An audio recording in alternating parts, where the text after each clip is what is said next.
হয়, ভাদমহীয়া বান মানে হ'ল কৃষকৰ চকু পানী। মই উপস্থিত আছোঁ মঙলদৈ গেলাইডিঙি গাঁৱত আৰু গেলাইডিঙি গাঁৱৰ কৃষকৰ যি দুৰৱস্থা ভাদমহীয়া বানে কি অৱস্থা কৰিলে কৃষকৰ মই তাকে দেখুৱাম। মোৰ লগত ৰূপম আছে, ৰূপমে দেখুৱাই যাব। পথাৰৰ আমি দৃশ্য দেখুৱাইছোঁ। এয়া হৈছে গেলাইডিঙিৰ এখন খেতি পথাৰ। ইয়াতে শালি খেতি কৰিছিল কৃষকে অশেষ কষ্টৰে আৰু সেইখিনি আমি দেখুৱাইছোঁ।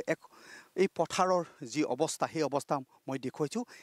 একেবাৰে কিছুদিন আগলৈ সেউজীয়া হৈ আছিল এই পথাৰখন, কিন্তু আজি আমি দেখুৱাইছোঁ যে এই শালি খেতি সম্পূৰ্ণৰূপে বিধ্বস্ত কৰি পেলালে। যি ভাদ মাহত যি বানপানী আহিছিল সেই বানে কিন্তু সম্পূৰ্ণ খেতি নষ্ট কৰি পেলালে। হাজাৰ হাজাৰ বিঘাত সেই শালি খেতি কৰিছিল কৃষকে, কিন্তু আমি আজি দেখুৱাইছোঁ যে এই পথাৰখনৰ যি অৱস্থা সেই অৱস্থা আমি দেখুৱাইছোঁ। সম্পূৰ্ণৰূপে খেতি নষ্ট হৈ গ'ল। আৰু যিহেতু এইবাৰ দৰঙত খৰাং সদৃশ এক পৰিৱেশ আছিল আৰু বানপানী হোৱা নাছিল, কিন্তু শেহতীয়াকৈ ভাদ মাহৰ যি বানপানী সেই বানপানীয়ে কিন্তু দৰং কৃষকৰ যথেষ্টখিনি ক্ষতি কৰিলে। তাৰে আমি দৃশ্য আমি দেখুৱাইছোঁ। এইবাৰ যিহেতু বানপানী অহাই নাছিল আৰু ভাদ মাহতহে যিহেতু বানপানী হ'ল আৰু কৃষকে কিন্তু ৰবি শস্যৰ বাবেও কিন্তু খেতি পথাৰখন কিন্তু প্ৰস্তুত কৰিছিল, সেইখিনিও কিন্তু সম্পূৰ্ণ নষ্ট হৈ গ'ল। এক বৰ দুখ লগা পৰিৱেশ। এইবাৰ যিহেতু ইয়াতে হয়তো কাতি মাহত চাকি গছি হয়তো নজ্বলিব, যিহেতু আমি দেখুৱাইছোঁ যে পথাৰখনৰ যি অৱস্থা আমি তাকে দেখুৱাইছোঁ। কৃষক আছে, কৃষকৰ লগত আমি কথা পাতিম। আপোনাৰ খেতি আছিল ইয়াতে? হয়, মোৰ 8 বিঘা খেতি আছিলে। 8 বিঘা খেতিত মোৰ 4,000কৈ বিঘা খৰচ হৈছে। এনেকৈ আমি বহুত মানুহৰ পৰা ঋণ ধাৰ লৈ খেতিখিনি কৰিছিলোঁ। সেইবাবে আমাৰ তাৰমানে এতিয়া উপায় নোহোৱা হৈ গৈছে। আমাৰ এমুঠি ধানো এতিয়া ঘৰলৈ নাযাব।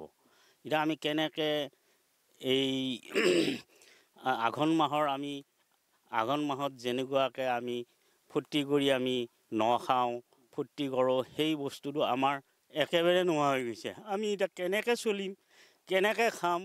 চৰকাৰে যাতে আমাক কিবা অলপ সহায় দিয়ে, চকু মেলি চাই, তাৰ কাৰণে আমি চৰকাৰক কামনা কৰিছোঁ।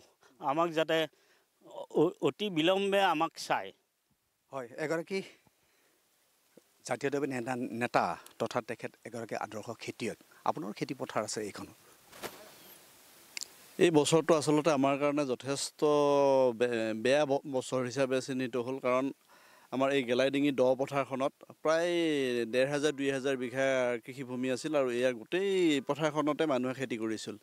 আৰু আজি 15-20 দিন আগলৈকে ইয়াতে তাৰমানে এটা সেউজীয়া পৰিৱেশ আছিল আৰু শালি ধান লহপহকৈ বাঢ়ি আহিছিল। কিন্তু এই যি ভাদমহীয়া বান আহিল, এই বানৰ কবলত পৰি প্ৰায় 12-15 দিন পানীৰ তলত থকাৰ পিছত এতিয়া পথাৰত ধানৰ মানে এটা গজো বিচাৰি পাবলৈ নোপোৱা অৱস্থা হ'ল। গতিকে কৃষকৰ অৱস্থা অতি মানে কৰুণ হৈ পৰিছে। কৃষকসকলে এইবাৰ পেটত গামোচা মানে বান্ধিব লাগিব। যি আমি কাতি মাহৰ যিটো লখিমী বিহুত আমি পথাৰত চাকি জ্বলাওঁ, আমাৰ গেলাইডিঙিৰ এই দ পথাৰত চাকি জ্বলোৱাৰ কোনো পৰিৱেশ নাই। আৰু কৃষকসকল তাৰমানে সৰ্বশান্ত হৈ পৰিল এই বানৰ কবলত। গতিকে যদি চৰকাৰ আৰু প্ৰশাসনে এই কৃষকসকলৰ ওচৰত আহি থিয় নহয়, তেতিয়াহ'লে এই মানে কৃষকসকল তাৰমানে নিগমে মৰিব। আৰু এই আমাৰ গাঁৱৰ কৃষকসকলে এই ধান খেতিৰ যিটো প্ৰধানমন্ত্ৰীৰ কৃষি বীমা যোজনাৰ অধীনত কিছু বীমা কৰাইছিল। যদি চৰকাৰ আৰু প্ৰশাসনে বীমা কোম্পানীৰ পৰা কৃষকসকলক সহায় কৰে, তেতিয়াহ'লে কৃষকসকল কিছু পৰিমাণে উপকৃত হ'ব। কাৰণ প্ৰতি বিঘা মাটিত 3,000ৰ পৰা 5,000 টকা পৰ্যন্ত খৰচ কৰি খৰচান্ত হৈছে। খৰচান্ত হোৱাৰ পিছত যি আঘোণৰ সোণগুটি চপোৱাৰ উৎসৱ অইনবাৰ পালন কৰা হয়, সেই উৎসৱ এইবাৰ গেলাইডিঙি গাঁৱত নাথাকিব। পানীখিনি শুকালে অইন খেতি কৰিব পৰা যাব নে নাই? এতিয়ালৈকেতো সেই পৰিৱেশটো অহা নাই। কাৰণ এতিয়াও মানে পানী আছে, যথেষ্ট বোকা আছে। আৰু এতিয়া খেতি কৰিলে মানে কৈছে কৃষি বিভাগৰ পৰা আপোনালোকে খেতি কৰে যদি কৰক, কঠীয়া দিম। কিন্তু কঠীয়া দি ৰুলেও যিটো খৰচ হ'ব সেই খৰচখিনি ফচলৰ পৰা নাহিব। যদি কাতি মাহৰ আহিনৰ ভিতৰত গোটেই পানী শুকাই খৰাং হৈ যায়, তেতিয়াহ'লে আমি ৰবি শস্যৰ কাৰণে আশা কৰিব পাৰিম। কিন্তু যদি কাতি মাহৰ ভিতৰত গোটেই পানী শুকাই নাযায়, তেতিয়াহ'লে ৰবি শস্যৰ কাৰণেও যথেষ্টখিনি অসুবিধা হ'ব কৃষকসকলৰ। হয়, মই আকৌ দেখুৱাইছোঁ, ৰূপমে দেখুৱাব পথাৰৰ যি পৰিৱেশ, আমি পৰিৱেশখিনি দেখুৱাইছোঁ। এইবাৰ কিন্তু এইখন পথাৰত গেলাইডিঙি যি বৃহত্তৰ এইখন পথাৰত, এই পথাৰখনত কিন্তু কাতি বিহুত এইবাৰ চাকি নজ্বলে। আৰু কৃষকৰ যি বীমা, সেই বীমাৰ টকাখিনি যদি এই খেতিয়কসকলক যদি চৰকাৰে দিয়ে তেতিয়াহ'লে এই খেতিয়কসকলে কিন্তু কিছু সকাহ পাব। এয়া হৈছে গেলাইডিঙি খেতি পথাৰৰ এক দুখ লগা দৃশ্য।